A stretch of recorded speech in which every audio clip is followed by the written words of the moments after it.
Bueno, continuamos entonces, ya enviada el primer tramo de esta segunda clase, vamos a enganchar en el segundo tramo, que es el que estamos desarrollando ahora, a partir del último slide o la última diapo que vimos. Ahí repasamos el concepto. Los protozoarios, en el aspecto de la nutrición, se dividen básicamente en dos grandes grupos. Acá voy a agregar algunas cosas respecto a lo anteriormente dicho. Por un lado están los heterotróficos, o sea, hetero significa otros, diferentes. O sea, trofis, o todo lo que sea de terminación trófica o trofi, es una palabra compuesta, hetero por un lado, acá, hetero, trófico por otro, se refiere al alimento. Todo lo que es trófico es alimento y todo lo que es hetero significa otro. Entonces, la interpretación o lo que quiere significar la palabra heterotróficos significa o se interpreta como aquellos animales o protozoarios en este caso que necesitan de otra fuente alimentaria orgánica para poder procurarse su propio alimento, de otra sustancia orgánica compleja. O sea, no son capaces de sintetizar su propio alimento. Por eso son heteros, necesitan de otra fuente alimentaria.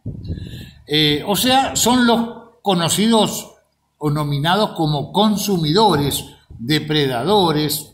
Van a escuchar varias acepciones, digamos, a partir del concepto de heterotróficos. Y por otro lado, lo vamos a ver aparte de este slide, están los autótrofos. Los autótrofos son aquellos protozoarios que tienen un sistema de elaboración de la materia orgánica a partir de materias simples, muy parecido al que tienen las plantas, ¿no es cierto? Por eso son autopropios. Auto es que es capaz por sí mismo, trofis, alimento, o sea, es capaz de generar su propia sustancia orgánica, no necesita de otra fuente. Por eso son autótrofos. Entonces, por un lado tenemos los heterótrofos o heterotróficos y los autótrofos. En los autótrofos se realiza a través de un sistema de fotosíntesis, como lo hacen las plantas, donde a partir usando como energía la luz solar y a través de un proceso denominado, reitero, fotosíntesis, se puede generar a partir de sustancias orgánicas simples, a partir de sustancias químicas, simples, sustancias orgánicas o alimentarias. No sé si se entendió. Entonces, dentro de los autótrofos no hay ningún secreto más, hay muchos protozoarios que poseen la capacidad de la fotosíntesis. Ellos son los que generan su propio alimento. Donde tenemos que sí desplegar algún tipo de conocimientos más es dentro de la otra gran categoría, que es la que está encabezando aquí esta diapo, que es los heterótrofos, el otro gran grupo. Dentro de los heterótrofos o consumidores hay, y acá voy a hacer nuevamente, reitero, vamos a hacer una corrección, están los saprobios con B larga, que por un lado son saprozoicos, son aquellos protozoarios microscópicos que viven en su propio alimento, están inmersos en su propio alimento. Por ejemplo, los que son parásitos de la sangre viven en el plasma sanguíneo o dentro de las células. Entonces, lo que hacen es nada más que ingerir el alimento del medio en el que están habitando.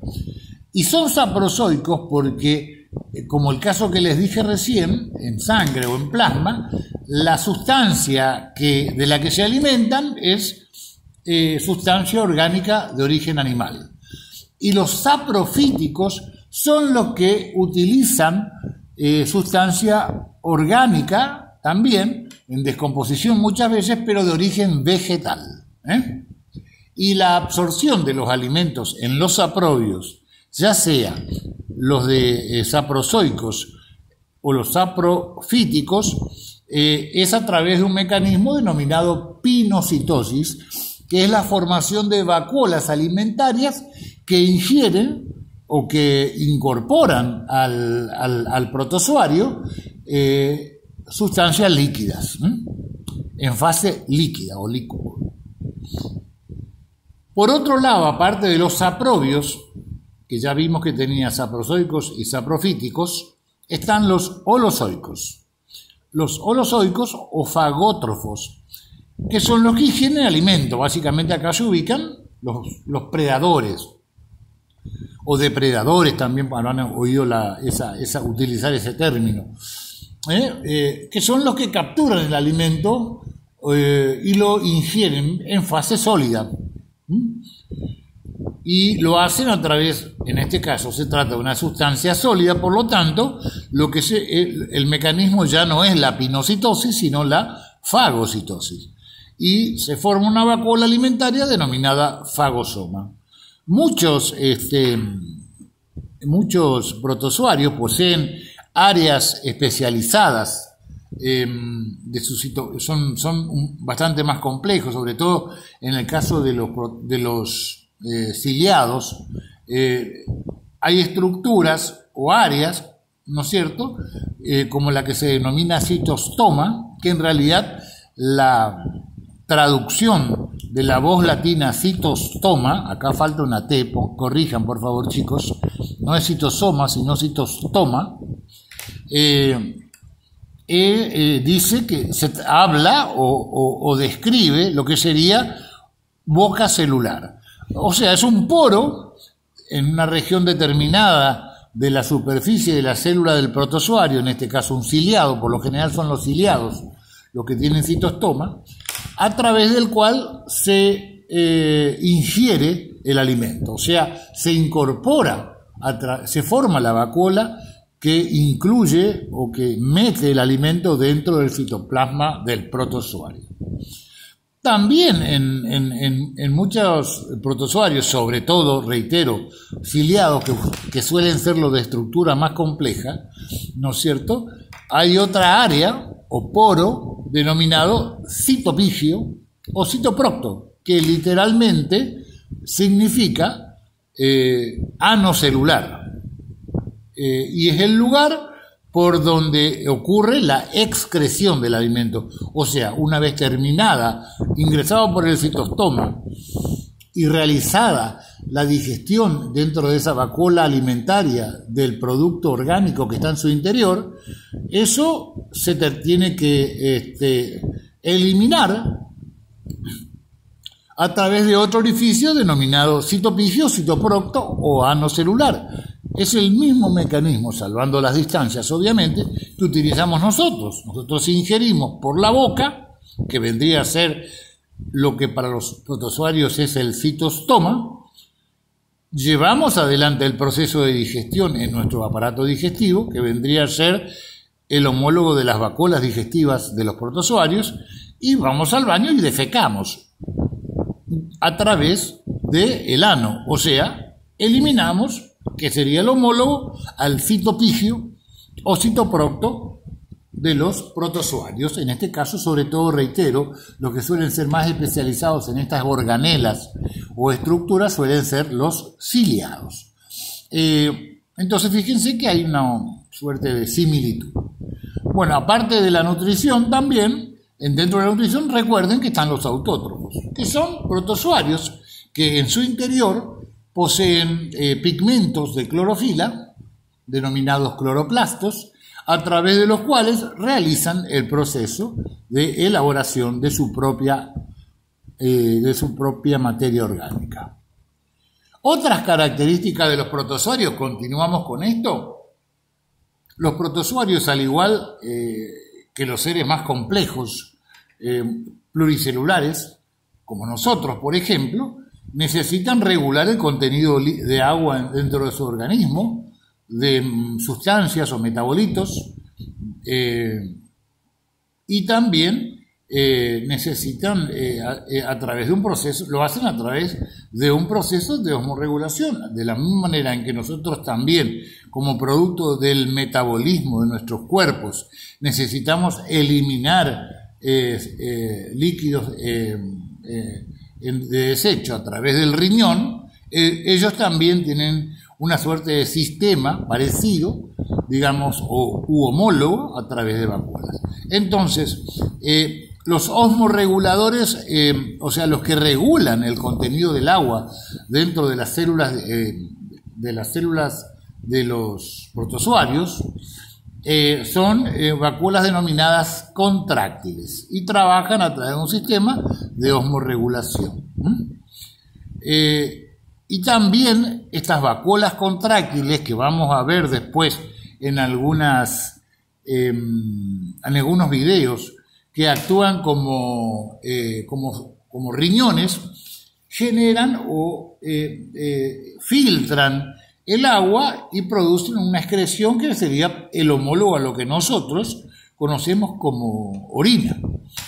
Ellos también tienen y expulsan orina, cuya principal componente es amoníaco, es urea y ácido úrico. Muy parecido al metabolismo nuestro.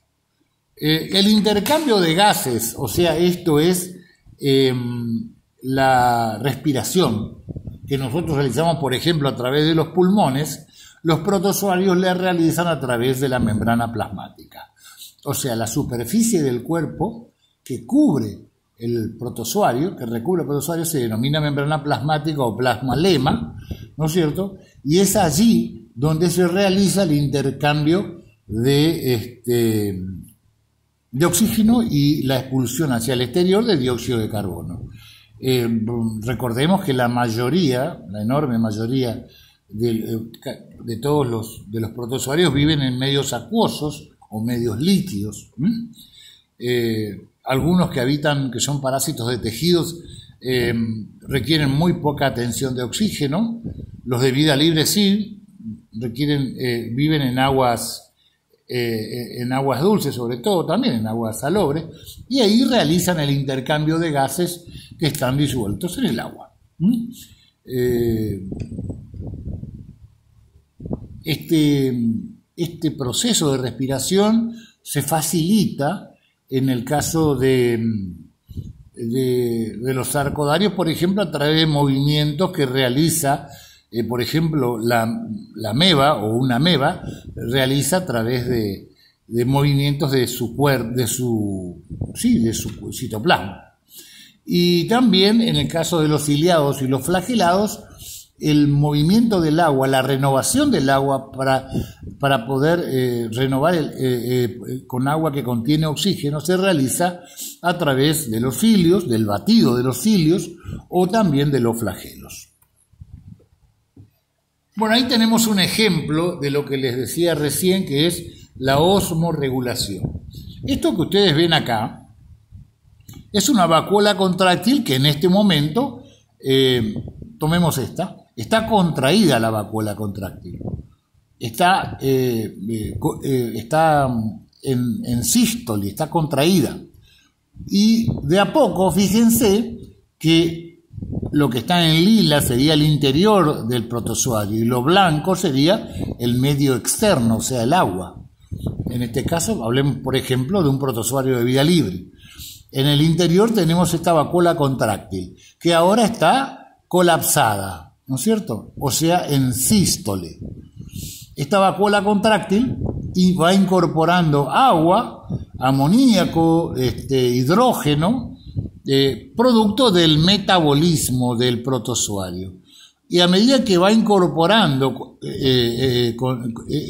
estas sustancias, se va expandiendo, o sea, se va poniendo en diástole, se hincha, hasta que finalmente se completa, se pone pletórica, se abre totalmente, se hincha totalmente con agua, o sea, con orina, literalmente podemos decir, o sea, con productos de el metabolismo de la célula. Y aquí también hay amoníaco y urea. Entonces, ¿qué ocurre? Esta vacuola, que todavía no, fíjense, no está en contacto con lo que sería el límite de nuestro protozoario, que es la membrana plasmática. Se aproxima a la superficie de la membrana plasmática y se abre como un poro a través del cual el protozoario expulsa el contenido de la vacuola contráctil, o sea, los residuos metabólicos del metabolismo de su cuerpo, de su célula. O sea, literalmente lo que estamos viendo acá es un protozoario orinando, está eliminando. Vendría a ser el homólogo a lo que nosotros hacemos cuando orinamos. Eliminamos la sustancia de producto de nuestro metabolismo. Amoníaco, urea y otras sustancias más. Seguimos con características de los protozoarios en general. Tenemos, en cuanto al hábitat, son acuáticos y terrestres. En su enorme mayoría y variedad son acuáticos. Los hay algunas especies terrestres que son parásitas o formas de resistencia que pueden vivir en superficies o en lugares secos. Eso es en cuanto al hábitat también. Y después tenemos las formas parásitas que habitan o cavidades del cuerpo del hombre y otros animales, o en el interior, en tejidos del cuerpo, en cavidades del cuerpo. Hablamos de, por ejemplo, boca, vagina, podemos hablar también de intestino, sistema digestivo, en eso, sangre. En esos lugares existen especies de protozoarios de tipo comensal o mutualista o también parásitos. La reproducción es puede ser de tipo asexual, que es la más conocida por todos, es la fisión o división binaria o mitosis, como ustedes lo estudiaron tal vez en Introducción a la Biología. Gemación, que es la fisión directamente divide en dos partes iguales, en dos células hijas iguales en apariencia y en tamaño. La gemación es un brote que se produce en una parte de la superficie de la membrana del protozoario y esta luego se separa o se libera de su antecesor. Y después están los quistes. Los quistes son formas de fisión múltiple, o sea, se forman muchas. Los quistes son formas de resistencia. Hay muchos protozoarios que para resistir a las condiciones climáticas y ambientales adversas, lo que hacen es formar o cubrirse de una caparazón o cubierta dura, o un quiste, se denomina quiste, ¿no es cierto? El término caparazón no es el más indicado, pero sí hablamos de una cubierta que lo protege de estas condiciones adversas. Bueno, la fisión binaria, volviendo al primero de estos parámetros, de estas formas de reproducción, la fisión binaria puede ser longitudinal o transversal, según qué eje del protozoario lo toma. Si lo toma a lo largo, será longitudinal. Si se parte en dos a lo ancho, será transversal. Esa es la fisión binaria, donde a partir de un individuo progenitor tenemos una progenie, o se generan dos individuos hijos. Esa es la fisión binaria, por eso es binaria. Obviamente la palabra nos está indicando. Luego tenemos la fisión múltiple, que tiene dos mecanismos, esquizogonia y esporogonia. En la fisión múltiple, lo que ocurre es una división en varios, 2, 4, 8, 10, 20 o más, a veces hasta centenares de subdivisiones del individuo progenitor, que forman, a veces tiene hasta el aspecto de una naranja cortada a la mitad, uno ve las tajadas, y cada una de esas tajadas de lo que quiero representar como ejemplo en la naranja pertenece a un esquizonte a una parte, o sea que de un individuo padre o progenitor, perdón, no padre, se forman muchos. Hay una fisión, se divide en muchos individuos hijos. Eso es una fisión múltiple que reconoce, reitero, dos formas: la esquizogonia y la esporogonia.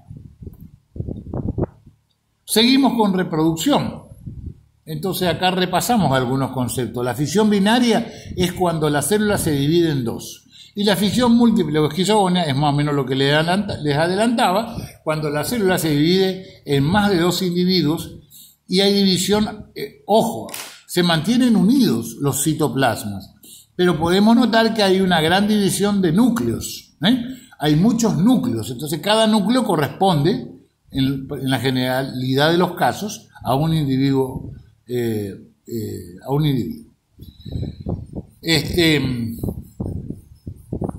Y bueno, y la esporogonia está relacionada a formas de reproducción donde hay intercambio genético, o sea, están involucrados gametos. Hay una reproducción de tipo sexual ahí ya, que eso lo vamos a ver después. Acá seguimos.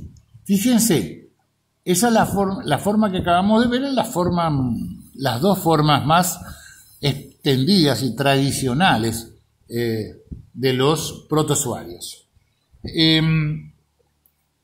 son formas de reproducción asexual, o sea, son clones. A partir de un individuo progenitor se genera una progenie que son copias exactas desde el punto de vista genético de su ADN al individuo progenitor, o sea, al protozoario progenitor. Pero, ojo, entre los protozoarios también hay sexo, o sea, también pueden tener formas de reproducción sexual. La evolución de la vida en la Tierra nos va marcando que desde las formas más elementales y rudimentarias de reproducción, que es la mitosis o la clonación simple, a medida que va evolucionando la vida, se va complejizando el proceso, y bueno, de la clonación o de la mitosis simple pasamos a estas formas de reproducción sexual. Después vamos a ir viendo que hay producción hermafrodita, o sea, un individuo tiene ambos sistemas reproductores, y los más evolucionados, los más exitosos, son aquellos que tienen sexos separados, ¿no es cierto? O sea, animales machos y hembras. Pero eso lo vamos a ir viendo en el desarrollo de la materia. Ahora podemos ver cómo, por ejemplo, de la misma forma en que en los animales metazoarios o pluricelulares o más complejos, inclusive en el hombre, y en otros más, existe la reproducción sexual, ¿no es cierto? También esto ocurre entre los protozoarios más evolucionados. ¿Y cómo se genera la reproducción sexual? La reproducción sexual se genera a partir de gametos nucleares o pronúcleos, o sea, son subdivisiones del ADN de los cromosomas del ADN del individuo que se recombinan con los de otro individuo. O sea, hay un cruzamiento, hay una hibridación. Los gametos nucleares de un individuo se mezclan y se combinan con los de otro individuo. Y a veces dentro del mismo individuo se vuelven a recombinar para poder sobrevivir. La hibridación, al margen del concepto de hibridación que tenían ustedes cuando hablamos de especie, la hibridación en un proceso más complejo implica la recombinación genética, y siempre se habla de vigor híbrido, o sea, es una forma que tienen los organismos de sobrevivir a condiciones ambientales adversas. Por eso hay hibridación. Los que no tienen hibridación muchas veces